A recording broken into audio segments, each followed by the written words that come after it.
Hey, y'all, welcome to the For Liberty and Justice podcast, where we mobilize a church, wake up the city, and take a stand for liberty and justice.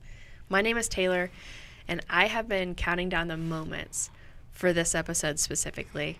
I believe it was last fall when the Lord gave me a vision of this episode and kind of a little bit of context of it, and just dropped the word counterculture into my spirit, and I had no idea what it was, but he showed me a picture of us sitting at this table with our guest for today.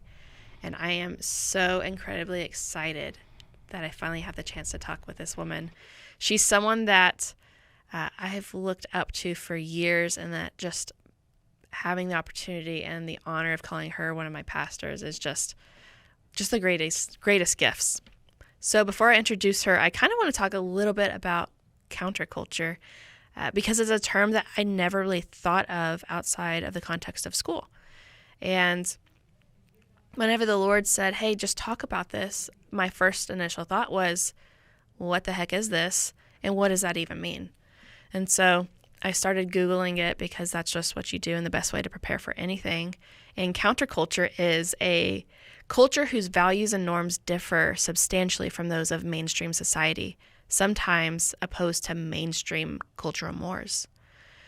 And so the main example that was given was coming from the 60s, which a lot of people refer to the 60s and 70s as just a good old time, depending on what side you were. But instead, it was actually an open act of rebellion. And we saw casual sex rise. We saw recreational drug use rise. We saw just an absolute distaste and distrust of parental and authoritative figures. And we saw an emergence of some of the world's greatest musicians ever. But you know what caught my eye at the end of it is that this was a movement that was driven by the creative, which to me is just wild. So here we are 60 years later, and I have an opportunity to talk with one of the most creative people I've ever had the honor of meeting. And it is my Pastor Jasmine Weiler. And I am so stinking excited you're finally here. I'm excited. I feel like it's been just a journey getting to this table. Yeah, it has been. But you wear so many different hats. Will you tell our audience just a little bit about yourself, like what you do and just about you? Yeah, sure. Well, right now I'm on staff at a church called Mercy Culture, both of our home churches, and it's in Fort Worth, Texas, and get the honor, the privilege of being the worship pastor at Mercy Culture.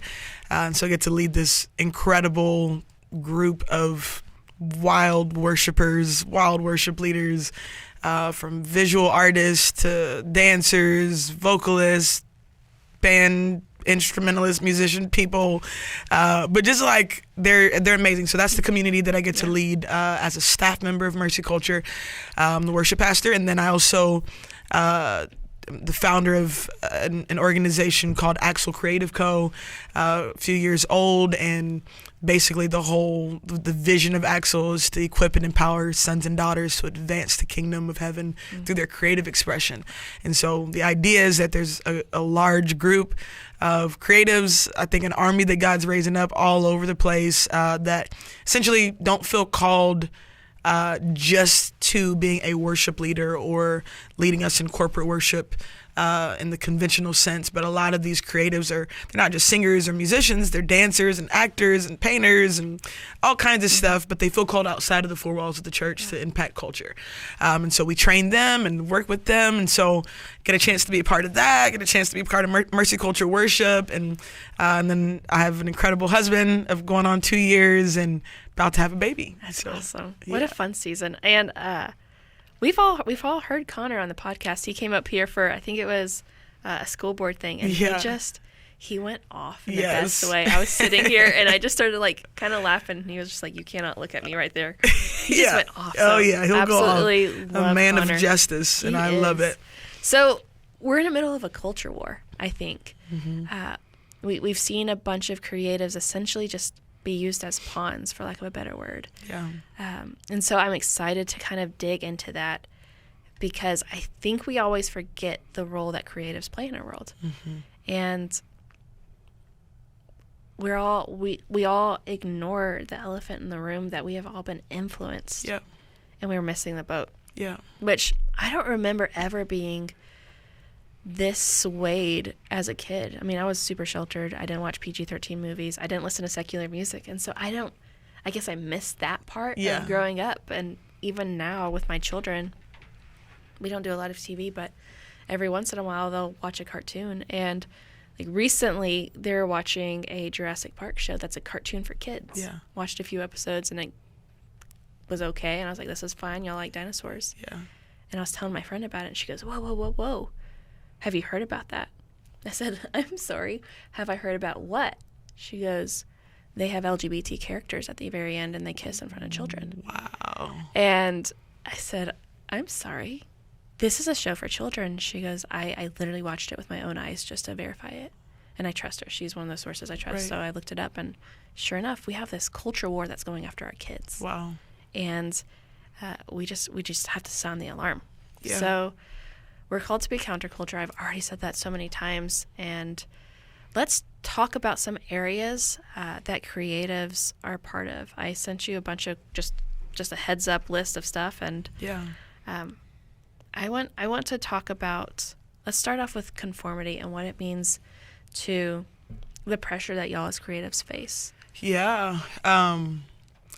Yeah, I'm sorry. I got so shook by what you just said. Can I like back up first and then come here? Absolutely. Is that okay? Yeah. Yeah, because I'm thinking about what you just said about that show is so significant, because there's clearly an agenda, a target on the next generation, on kids, and it's always been that way. I think we're getting hip to it and getting our justice shoes on and going after it now, but like it's always been like that. Like I think about my childhood, and when I look back now on some of the shows that I watched and some of the music that I watched. So I didn't grow up like you. I was watching TV, a lot of TV. We watched PBS until I was 15. Yeah, so you got like Zoom and Arthur probably. I like those two. But like I was watching TV and listening to music and was just exposed to a lot. I mean, I was just talking to somebody a couple of days ago about how the first time I was ever exposed to pornography was through a music video. Wow. It was a Madonna music video that was on MTV, and I just used to watch MTV all the time. I remember just some of the songs the lyrics to some of the songs that I would listen to. When I look back at them now, you know, like you're at a sleepover or something, hanging out with your girls, and you're playing the oldies that you guys used to listen to. Yeah, and your jaw drops. Yeah, and you're like, was I singing that? I was 8. I didn't know what that meant. Yeah. And so like I'm having those moments now where I'm like, wow, like I was really influenced by the music, by the movies, by the TV.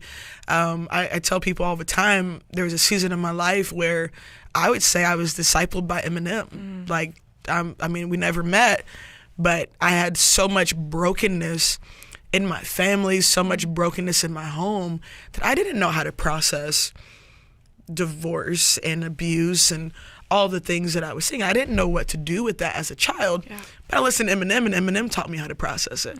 I still remember he had this song, I'm sorry, mama, I never meant to hurt you. He had this whole thing, and I remember like listening to that song and being like, yeah, you know, just learning every lyric to it, and he discipled me in how I processed heartache and brokenness in my family. And I look back on how I viewed some of those things now, and I'm like, wow, that wasn't kingdom at all, but that was, he filled the space, he filled a gap. And so anyway, I'm blown away being an adult now and thinking about having a baby, thinking about, you know, these kids that are running around now that I love, and just blown away by how it's still happening, but almost how it feels like it's more blatant and more bold than it's ever been. It's more interface. Yeah, like I remember we didn't have to deal with same-sex relationships on TV shows when I was little. I don't remember that at all, ever facing that. So the fact that we're here now just kind of solidifies the reality that somebody figured out that arts and entertainment was a way to disciple a generation, and they're using it. Yeah. And so I agree with you. I think we're in a massive culture war, and what an honor to be alive right now, to get to be a part of it, you know? And I don't ever want to take that for granted of I never want to be the mom that my kids ask later, like, where were you and why didn't you fight for us? Yeah. Because like one of my greatest gifts is the fact that I get to stand up and have a platform where I'm protecting my kids and other kids. Yep. And you say I'm still thinking about you being discipled by Eminem, but do you think a lot of artists have that, just like that awareness of what I'm saying is going to influence a generation? No, I don't. I think this is what I want to believe. I want to believe a lot of artists just have not thought deeply about their influence and about what it means, that they just see themselves as I just want to sing songs, and I got this song and I'm going to release it and get famous, and just kind of selfish gain. I do think a lot of artists are completely unaware of their actual influence in a generation.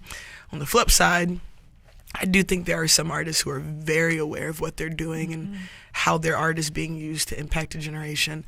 That's part of my passion, is I want to show kingdom creatives, like, hey, there's a purpose to your creativity. Like, it's not just unto you releasing your creative expression. Like, it's a God-ordained assignment on your life, that he put you on the earth for such a time as this, with that gift for a reason. And I think that teaching, that concept, allows us to be intentional and to create on purpose, you know? Awesome. So how do you as a creative just kind of fight that conformity of just that push to, if you want to fit in, if you want to be successful, you have to do A, B, C, and D. You see so many creatives essentially selling their souls to just gain success. Yeah. I think it's a massive battle that all creatives are facing right now, because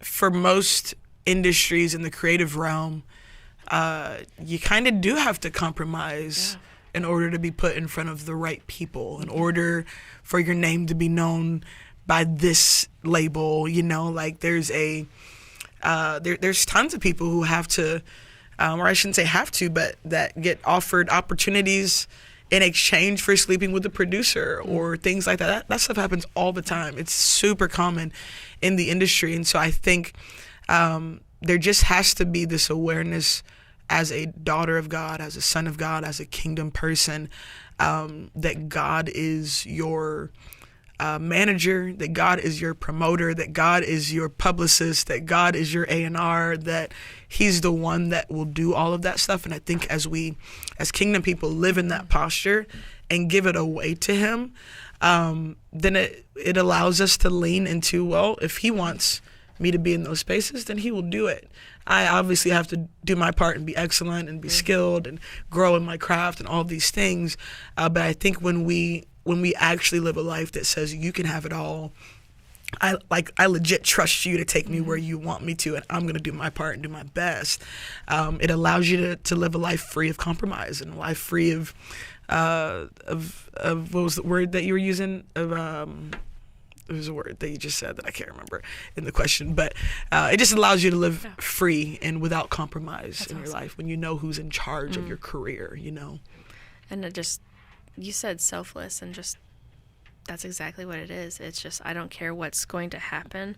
I just know that I would trade it all to be in the perfect will of God. And just operating in my giftings of what he's done, and the thought of just selling just a tiny piece of myself to just gain success is just so counter what I feel like we've been called to do. And it reminds me of Esther, and this, you know, that ever so well-known scripture there, where Esther, in this moment of being chosen to be a voice for her generation, for an entire people, she says, you know, if I perish, I perish. That heart posture, that is required for this space too, because the truth is, like, God is our manager, God is all the things I just said, yes, but we still have to be willing to lay it all down for righteousness, to lay it all down for the sake of the kingdom advancing. And you know, I've had a couple of those moments in my life where opportunities have come or invitations have come, and it's been the decision of, like, okay, do I care more about being a voice of righteousness or being known right now? Like, being popular, being relevant. Like, do I care more about righteousness, or do I care about relevance. Like, which one is it going to be? And it has to be that heart posture of, okay, if I perish, I perish, but I'm going to do the thing that God has put me on this earth to do, That's so good. I feel like the arts and entertainment space specifically has accidentally become the moral compass of America, and just kind of showing us where we are. And I've already said I did not listen to secular music, but I've seen music videos, and I've seen, I've gone back and listened to like the oldies. They're literally calling them oldies, by the way, like from our age. Oh no, it's so hurtful. Happening. It's so hurtful. But looking back, and it's just, you see this progression of just corruption within the stage, and it shows us the pulse of the heart of America. And like you see in today's society, you see a bunch of performers doing satanic rituals. You see people parading, men parading as women, and you see just corruption and evil on a scale that I've never experienced. So how do we take that space back, I think, is what I want to use. Like, I think that's how I want to phrase it. How do we take that space back? Yeah, I mean, I think we're working on it. I think it is making a clarion call to the creatives that I think there's a lot of creatives, a lot of people who are called in the arts and entertainment space that they know that they're called to it, that they're the ones that have been in the caves, that are in their rooms, that are in the secret place, that God's given them vision for it. God's spoken to them. God's shown them what it's supposed to be. And really at this point, part of what we feel like our assignment is to scream from the rooftops, hey, there's a place for you. You're not the only one. That moment with Elijah where he's literally on Mount Carmel one day and has this epic showdown with the prophets of Baal and the prophets of Asherah, and God shows up, shows him who's the boss. It says Elijah goes and kills 400 or 850 prophets with his sword, and then a minute later, Jezebel sends a threat to him, and he goes and hides, and he's like, I'm the only one. And it's like, it's crazy because right before all of that happened, there's another man of God who worked under Ahab that literally said, hey, I hid away all these prophets in a cave. And so Elijah had just heard that there was a bunch more other people, but in that moment of spiritual warfare, that moment of discouragement and attack, he thought, I'm the only one doing this. And I think there's so many creatives that they're in these hidden places, they're in the caves, they've maybe put out a song or a project, and the enemy came and was like, you're so stupid, why are you trying to do this? You're the only one.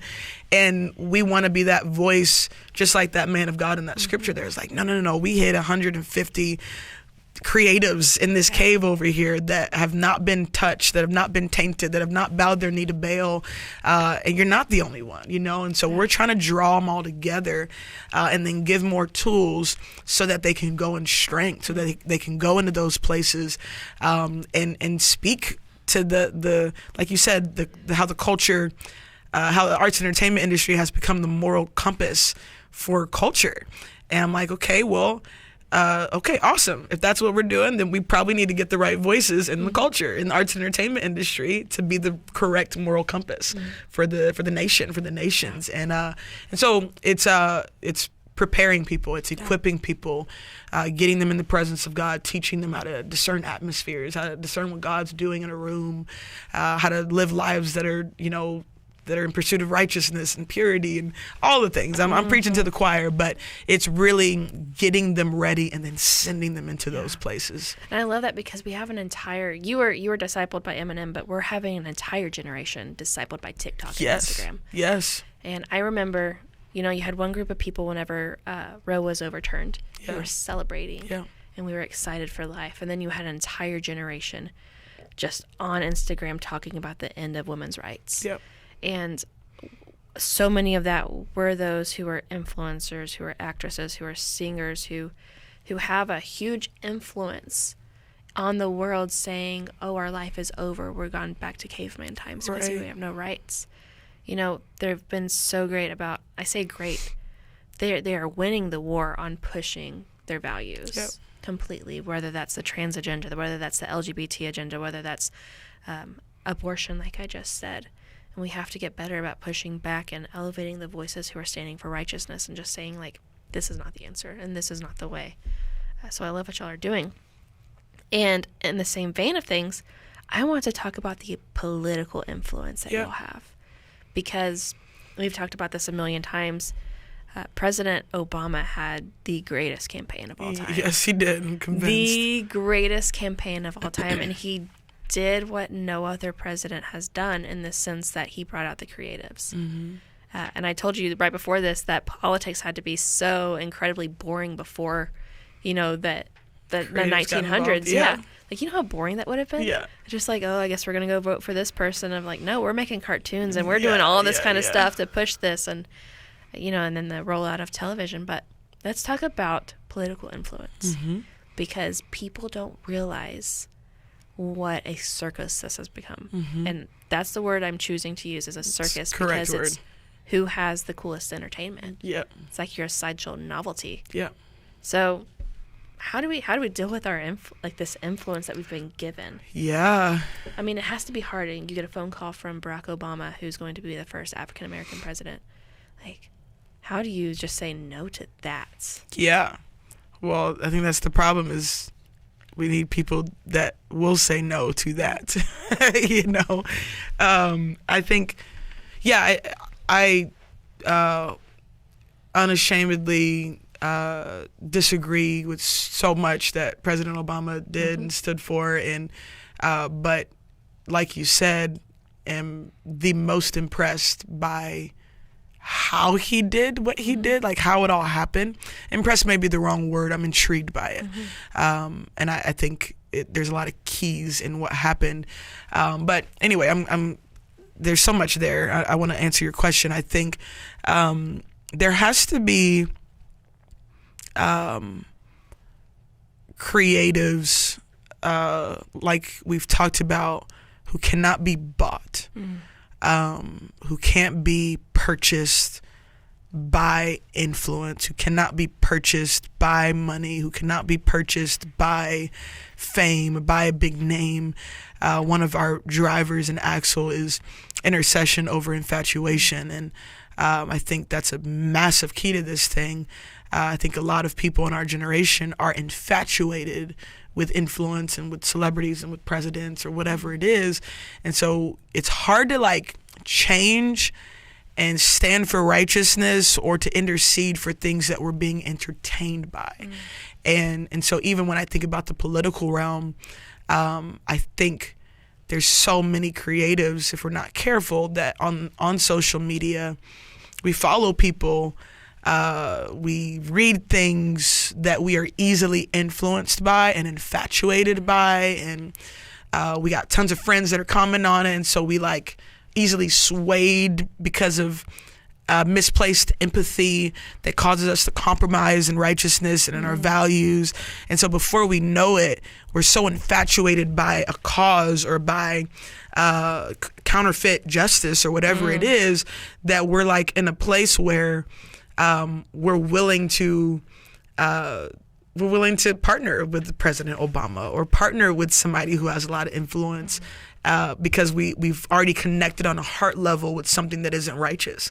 We've already become intimate with that thing, and it will produce something. And so I think consecration, living a set apart life, not being entertained by things that are not righteousness, that when I see things that I know break the heart of God, instead of opening my heart to it and trying to empathize more with it, it's getting into a place of intercession and saying, God, I really need your heart and your mind about this thing, because I got a bunch of friends who are saying we just lost all our women's rights, and I really need to know your heart and your mind on this topic so that I can carry your heart and your mind into these places. But when we don't do that, then the first president that comes and says, will you make a song for me? We're like, oh yeah, and we're just shaking in our boots, and we'll just do whatever they ask us to, because we've been bought. Because we don't have a backbone, where we've already decided to pursue God's heart and mind on things where there's tons of compromise in. Does that make sense? Am I articulating that well? I am. This is the perfect segue into my next question, because you're 110% spot on when you're talking about counterfeit justice. How we get so up in arms and just buy into emotionalism almost of just. Yeah. I remember specifically it was 2020. Yep. 2020 was. All you had to do was say it was 2020. It was 2020. Yeah. And if it wasn't COVID, it was with George Floyd. Yep. And it's always it's hard to stand for what's right whenever you see a multitude of people hurting. Yeah. And Yes. I personally still have a hard time navigating that space. Yep. So I think this is a perfect segue into that. Being a woman of color, how do you navigate those spaces where if you didn't post a black square, you were racist, you were a bigot, you were hateful? How do you navigate that? And how do you stand and say, you are right, like racism is evil? Yeah. How do you say that while saying that this counterfeit justice of essentially Black Lives Matter, which is counterfeit? Yep. How do you navigate that space? Yeah, man, Taylor, this is a loaded question. I know, I'm sorry, but good luck. It's a loaded question. She asked the question and just takes a sip of water. It's a loaded one. I think, if I'm honest, I think I posted a black square during that time, and I didn't even fully understand the swirl that we were in during that time. Like, hindsight is 2020. I look back on 2020 literally, and I'm like, whoa, like that was a lot. But there was so much of a swirl. There were so many voices. There was so much happening, and it honestly left me really convicted, because I realized the number of things during that time that I had never asked God for his heart and mind on. And so my opinion on so many things was too laced in to my actions and decision making during that time. Like, I was pretty bound by fear of man. I was pretty I was kind of a punk, like in 2020, like when I think about it. And I think the only way that I kind of got out alive, standing for some version, some form, some piece of righteousness, was because I had all these moments with people that I was leading, that I would have to have these hard conversations, and I'd hear things they would say and be able to recognize there's something off about that. And I would have to go wrestle with it, because they would say some of the same things I thought, but they would say it, and then I would feel this check in my spirit, like, I thought that too, but like, could you, like, do you have even an example of that? Yeah, I mean, just even during the stuff with George Floyd, or there's so many different things that happened during that time. But like, we'd have conversations about the racial space, and I watched a bunch of different churches implode during that time, because people, black people in the black community in these churches would be offended at their pastor for not saying enough or not saying anything about the George Floyd situation. And then you have pastors that are like, I can't say anything about this because it's not good and it's not just, and and it was just this like constant swirl. And so I'm talking to some young black people in our community during this time, and they'd talk about the empathy space, and like, just be like, well, there's all these people in our community or that I'm friends with that are hurting, and all the white people are racist in our church or whatever. There'd be these like statements, and even people from other churches. It was just the rhetoric of the hour that we were in. And so we talk about being carrying empathy, and then they'd be like, everybody's racist. And I'd be like, aren't they though? Like, I just had these moments. And then I'd be like, I don't think that's true. But now I need to go take that to the Lord and like unpack, where is this voice coming from? Like, what is that? And anyway, and so it was a big journey for me, if I'm just being really authentic. And I think I had conversations with my pastors at the time, Pastor Landon, Pastor Heather, and just, we had some really deep, hard, passionate conversations about this space where we fought for unity, and we fought for clarity, and we fought for the Lord's heart together, and we're getting to see the fruit of that now. But I'm saying all that to say, I remember facing pressures and feeling pressure that I didn't know what to do about in that time. And over the next, I would say in the next 2 years after that, I felt like the Lord really gave me strength and gave me a backbone in this space, and gave me his heart and his mind in a lot of these areas. And I feel like a different woman now when I think about 2020.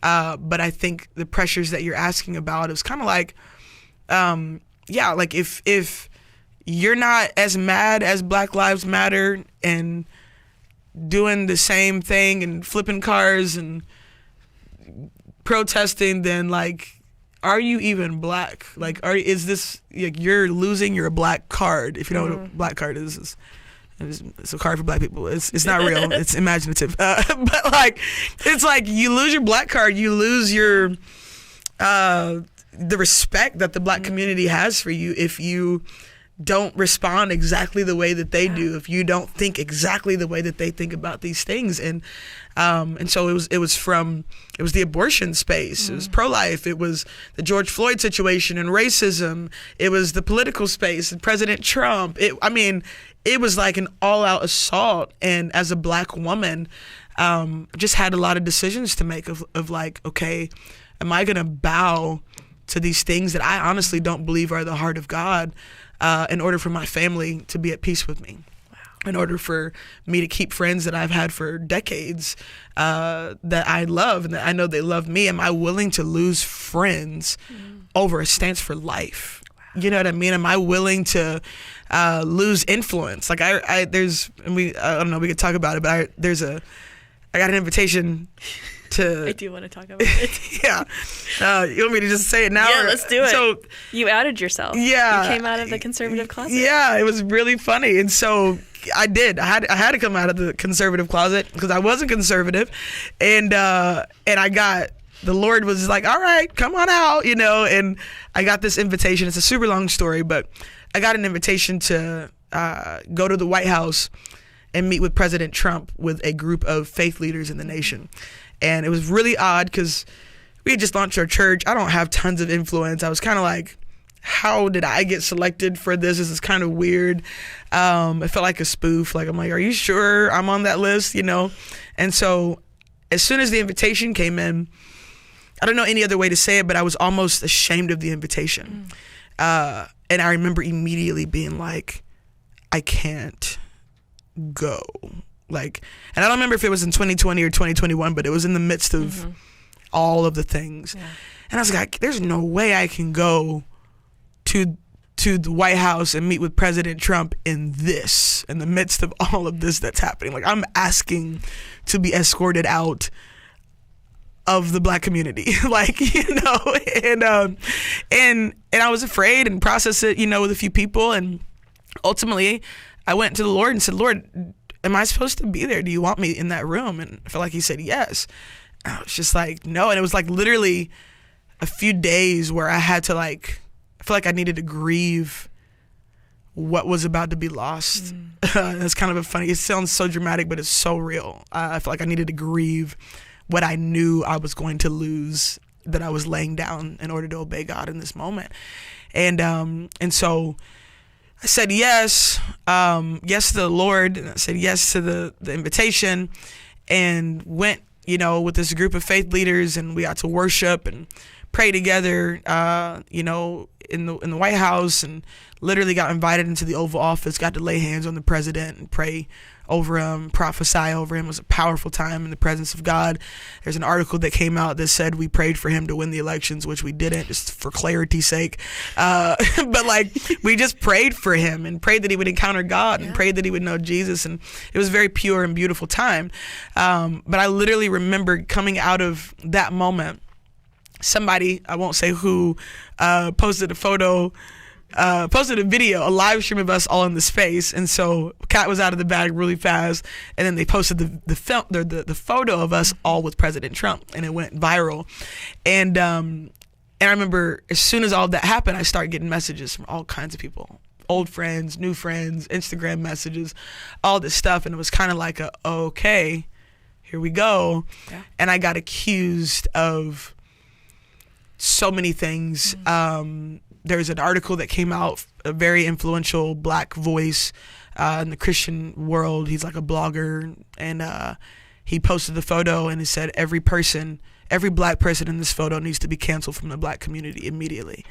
And I was one of a few black people in the photo, and I remember seeing that post and just weeping and being like, is this what it costs to obey God, you know? And just kind of coming to the terms with like, okay, if this is what this means, if this is how, okay, this is what we're doing, you know? But I'm like, I'm like, you're canceling me from the Black community for being in a photo for praying for our president? Like, this is insanity, you know? And then I made a post where I was like, you know, if President Biden invited me to come to the White House and pray and lay hands on him, I'm showing up. If you get the opportunity to pray over a world leader, yes, you better be the first. You better show up and take that space, you know. And so I was shook by it. I feel my blood pressure going up talking about it right now, so I'm gonna calm down. Yeah, calm down, please. I'm gonna just calm. But it's not going to labor on yeah, exactly. But it was a eye-opening moment for me where I was like, okay, this is very spiritual. This is demonic. This it's bondage. The spirit of Jezebel, whenever it's intimidation like that. Yeah, but it made me see why so many people in the Black community hide. Wow. Why they don't speak up, why they won't stand up for justice, for righteousness, even when they know it. You know, I was one of those that behind the scenes, I'm like, I disagree with this. I disagree with this. I'm voting for this person. This is what I'm, you know, and I had these standards behind the scenes and I would never speak up about them. Wow. And there's so many people in the Black community that are like who I used to be. Mm-hmm. And I got to see, oh, this is why. Because this foul, intimidating spirit comes and threatens us every time we stand up for anything. And I refuse to bow to it. I refuse to play the game, to be a pawn, you know, as a Black woman. And I remember the Lord asking me, I got home, I'm processing everything that's happening. I'll never forget, I'm tying my shoes in my house when I got back home, and I heard the Lord as clear as day say, thank you for going, no one else would. And I knew what he meant when he said no one else was a Black conservative woman. Like, I knew that's what it meant.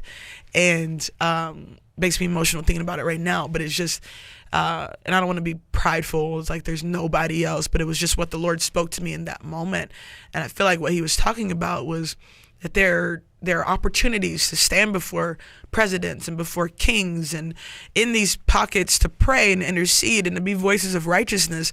And there's so many invitations that are on the table that are locked up in heaven that he's waiting to hand out to people. And because we say no, because we're Black women and we don't want to lay down, you know, we don't want to say goodbye to the friendships that it's going to cost us. We don't want to have the hard conversations with our family. We don't want to do the, you know, and because of those things, we just know, God, I don't want to be in that room. I don't want to do that. I don't want to stand up for that. I don't want to speak up too loud about that on social media. Like, I've gotten into tons of, just tough conversations. I remember talking to my brother, and when he found out I was pro-life, and it was like, he was shook. And we got into this whole thing. I told him I voted for President Trump, and he was like, what? It was like I told him that I betrayed our family. Like, it was like a deep moment, well, you know? The pro-life battle shocks me because Black babies are disproportionately murdered. Yes. Because of it. It's one of the greatest acts of racism that has ever existed, if we're honest, if we look at the numbers. And the backbone of Planned Parenthood is rooted in genocide and eugenics and racism. Yeah. Yet we will stand up for it tooth and nail. It's our right. In the name of being a part of the Black community and being a Democrat, because that's what we do. Well, and that's what, as I was preparing for this, I just thought about the moment where President Biden, before he became president, is getting interviewed. And the words that he chose to say, and the words that came out of his mouth were, if you don't vote for me, you ain't Black. And I watched that as a white woman and thought, there is no way that any person would ever say this. But he said this on a live interview. It is, it's infuriating. It's so disrespectful. It's like, you want to talk about questioning someone's intelligence? Oh my gosh. Like, I'm being very calm right now. I'm heated because I'm trying to balance honoring him and the seat of authority that the Lord has placed him in for this moment. Absolutely. But the absolute rage I have regarding, and this is not an isolated moment for him, but just how do you've talked about it, and we've already talked about Esther, if I perish, I perish, but taking a stand when the expectation is you are Black, you will vote Democrat because that's what's best for you. Yeah. Like, how do you navigate those spaces? Yeah. I wrote a song in 2019, I think. I don't remember when I released it, but in the song it says, it's not Republican nor Democrat, no evangelical traps. I pledge my allegiance to Jesus. And I stand by those words. Like, that's it for me. And I refuse to come under the guise of, or the label of Republican, of Democrat, of some evangelical thing that so often got talked about in 2020. I choose to be a daughter, woman of God, a kingdom woman, which means that there are going to be things, unfortunately, lots of things in the Democratic side that I highly oppose and disagree with. There's some things in the Republican side that I disagree with and oppose. Will Ford says it like this: the left side of the bird and the right side of the bird, the left wing and the right wing is sick. The whole bird is sick. And I love that statement because I think it's true. Like, when you really get in, when you start having the conversations and seeing the things behind the scenes, you realize, oh, all of this is wicked. But I'm going to find the things, the spaces, the pockets, the policies where there is a stance of righteousness that do line up with the Word of God. And I'm going to wholeheartedly stand up for those things and wholeheartedly back those things. But I and this is a very controversial statement. It's becoming a controversial statement these days. But I don't, how do I articulate this? Like, I'm not Black first. Like, sorry, like, yes, I'm Black, I'm Black. It's real. Like, I got locks. Like, you don't get much more Black than having locks. You know what I'm saying? Like I'm a whole Black woman in these streets. But like, I'm not Black first. That's not the core, the first part of my identity. I believe God did it, and I believe Black is beautiful, and I believe there are cultural things that are so beautiful that don't need to be laid down, that are a part of all of us fitting together and being beauty in the earth that God made. I believe He's the best creator that ever existed, and so it's beautiful to me. I will never say I'm not ashamed of my Blackness. I'm not any of that. But at the same time, it's not who I am first. I'm a daughter first. I'm a kingdom citizen first and foremost. I started there. I'm going to end there. That's just the story. That's the way that it goes. And so if I'm willing to put my Blackness first, then I have to compromise my kingdom identity. And I won't misplace them. I will not misseat them. I will have, the first seat will be kingdom, and the second, maybe third or fourth, will be that I'm Black. And I think sometimes people hear that and they think that people are saying, you want people to be kingdom and lay down their Blackness. Nope, didn't say that. But it's not first. It has a rightful seat, and its seat is second, third, or fourth to being a kingdom citizen. And so I'm passionate about that, and I'm still learning. I'm asking God to continue giving me language to articulate it well and to help others, see it as well. But it means it costs me things, like we were talking about with Esther, and if I perish, I perish. But I'm after the heart of God. Like, I want to please Him first, more than I want to please my dad, who votes Democratic and maybe isn't pro-life or whatever it is, or my brothers or my mom or whatever it is. They're not first on my list to please, and will never be. Yeah, I want to have a good time at family dinner. I want to eat some dressing at Thanksgiving and have a good time. I want all of those things like anybody else does, but I'm not willing to compromise those things for my pursuit of pleasing the heart of God and standing for righteousness. It's just not up for grabs, That's so good. And maybe it's a conversation for a different time, because these issues are at the core of the heart of the Father. Yes. He cares about these intimately. He dealt with it all through, Jesus dealt with these things and dealt with these topics. And so we should probably do another episode just around this, because that would be incredible.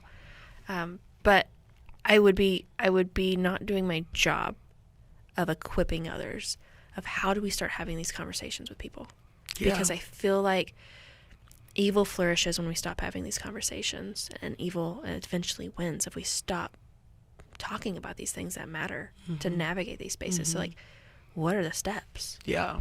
I mean, I think you guys are doing it. This podcast is amazing. I think half the battle is just language for people. And I think that was true for me. Like, you know, there's so many things that I felt deeply in my closet conservative years.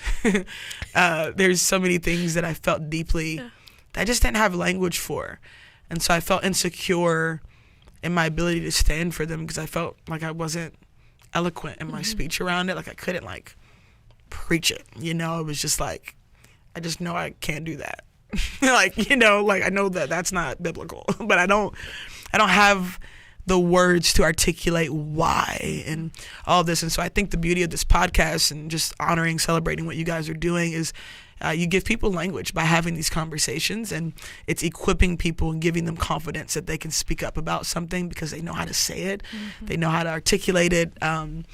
Pastor Les Cody talks about all the time how there's so many, I don't remember the language, the way that he says it, but he talks about how so much of the battle that's happening in culture is over language. It's all over words and how it's language. And so when we give people language, we help a ton. When we give people context on how to process things, it helps a ton. Like I hope that when people listen to this podcast, especially people in the Black community, whoever is watching in the Black community, is like, I hope that as they watch, the language of I'm not going to be like, I'm going to take my seat as a kingdom citizen before my seat as a Black woman. I hope that language helps somebody, that we're not saying we're not Black, and it's that not either or. You know, it's just, there's a priority. There's an order to this thing, you know? Like, I hope that gives language to somebody that in turn creates this confidence to stand and to speak up about it and to be able to say, this is why I'm making this decision, you know? But I think the language part is huge. That's awesome. So we're going to start wrapping things up, but something that we've been trying to incorporate more is essentially action steps, because, you know, we can, you know, our vision is mobilize a church, wake up the city, and take a stand. We're so good at, you know, waking up the city and taking a stand that we've kind of slacked off on mobilizing, which is the action step of it.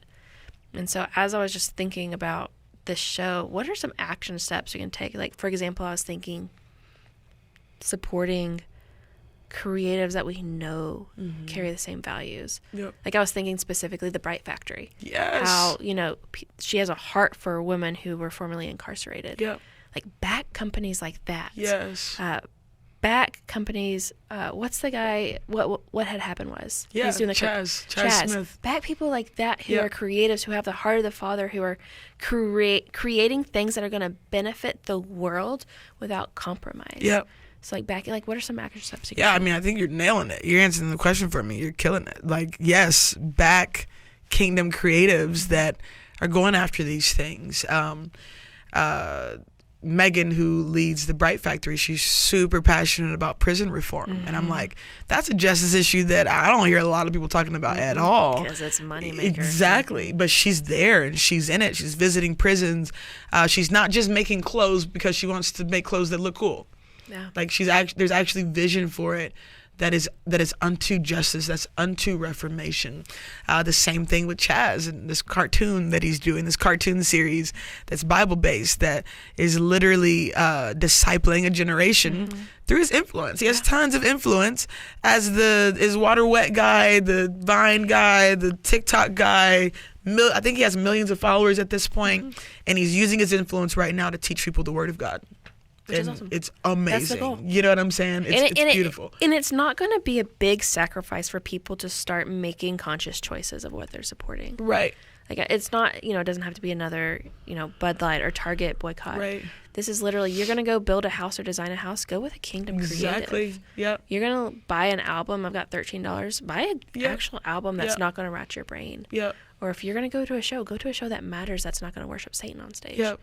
Like, it's baby steps. Yeah. Of just how can we support the things that matter. Yeah. And you know what? I'm going to pitch it. Reformation of Finances, that Yes. sermon from Pastor Landon, Mercy Amazing. Culture. Make sure y'all listen to it. It'll change your perspective on finances and the reformation that needs to happen. Yep. But you don't realize that by going to Starbucks, you're supporting abortion because Yeah. they are funding out-of-state abortions. Yeah. So we just have to get better. And the thing is, you know, he talks about it in the sermon, and I've had the thought too of like, well, if we don't support them, then we're not gonna have any coffee ever anywhere, you know, or where else am I gonna get? I can't Like, wait to talk I about felt this. the Target thing because Target just has nice cards It's for cute. birthdays and stuff, It's and I'm like, cute. where am I gonna get birthday How am I cards? going to get a baby You gift know? for someone now? Yeah, but like the truth is, there are so many kingdom options.